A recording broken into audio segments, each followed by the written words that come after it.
Bonjour, on est toujours sur l'armure du chrétien, cette armure que Dieu nous a préparée pour pouvoir combattre correctement sur cette terre. Alors Ephésiens 6, 13 à 18, c'est pourquoi prenez toutes les armes de Dieu afin de pouvoir résister dans le mauvais jour et tenir ferme après avoir tout surmonté. Tenez donc ferme, ayez à vos reins la vérité pour ceinture. Revêtez la cuirasse de la justice. Mettez pour chaussure à vos pieds le zèle que donne l'évangile de paix. Prenez par-dessus tout cela le bouclier de la foi, avec lequel vous pourrez éteindre tous les traits enflammés du malin. Tu l'as compris, aujourd'hui, on va voir le bouclier de la foi. Ce verset te dit complètement, radicalement que c'est avec ça que tu vas éteindre tous les traits enflammés du malin. Toutes les ruses du diable, tous les plans sataniques qui auront pu être composés contre toi. Ta foi, c'est cette chose que tu dois porter fièrement, mais que tu dois également protéger. Ta foi est comme un bouclier. C'est Dieu lui-même. C'est la parole agissante, puissante, remplie de vie qui va te protéger. Parce que ton bouclier est en Dieu. La fidélité de ton Créateur est un bouclier et une cuirasse. Réfugie-toi en Jésus parce qu'il est celui qui te garde et te protège des traits enflammés du malin. Là, quand David a écrit ça, il parle de deux boucliers, le petit et le grand, en psaume 35, 2. Je pense que la foi, c'est comme deux boucliers. Le petit bouclier, plus maniable, peut-être moins gênant, servait dans les combats rapprochés pour un soldat. Le corps à corps, pour se protéger des coups de massue ou l'épée de l'ennemi. Si tu as regardé Gladiator, ils ont souvent des boucliers. Le grand bouclier avait la taille d'un homme. Il abritait le soldat, il le protégeait contre les flèches enflammées, lancées de loin.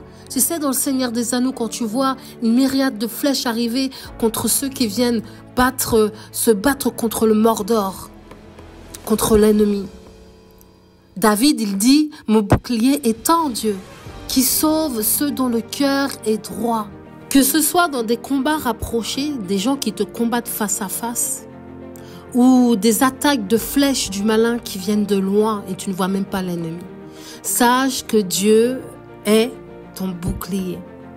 Et c'est par ta foi, en te réfugiant sous sa protection toute puissante, sous son aile, en te réfugiant en lui, qui pourra te couvrir parfaitement, te protéger parfaitement par la parole vivante. Il va t'entourer par derrière et par devant de tous côtés pour te protéger des flèches de l'ennemi. En psaume 144, 2, il est dit, mon bienfaiteur est ma forteresse, ma haute retraite est mon libérateur, mon bouclier, celui qui est mon refuge, qui m'assujettit mon peuple. Je t'ai dit, Dieu t'a ordonné d'assujettir tout ce qui vient contre toi. N'oublie pas ton autorité en tant qu'enfant de Dieu sur cette terre, là, cette terre qu'il t'a donnée. Dans tous tes combats, tu devras apprendre à utiliser la foi pour anéantir les mensonges du diable et rester ferme, positionné dans les promesses de Dieu. Tu sais, cette certitude que Dieu est dans tes combats, qu'il combat pour toi, cette sérénité, cette paix qui viendra te remplir pour que tu restes dans cette paix sur terre. Ton bouclier, c'est une arme défensive.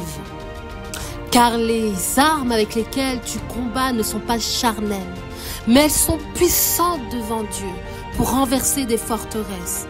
Nous renversons les raisonnements et toute hauteur qui s'élève contre la connaissance de Dieu et nous amenons toute pensée captive à l'obéissance du Christ. Nous sommes prêts aussi à punir toute désobéissance lorsque votre obéissance à vous sera complète. Tu l'as bien compris, en toutes circonstances, tu dois prendre le bouclier de ta foi.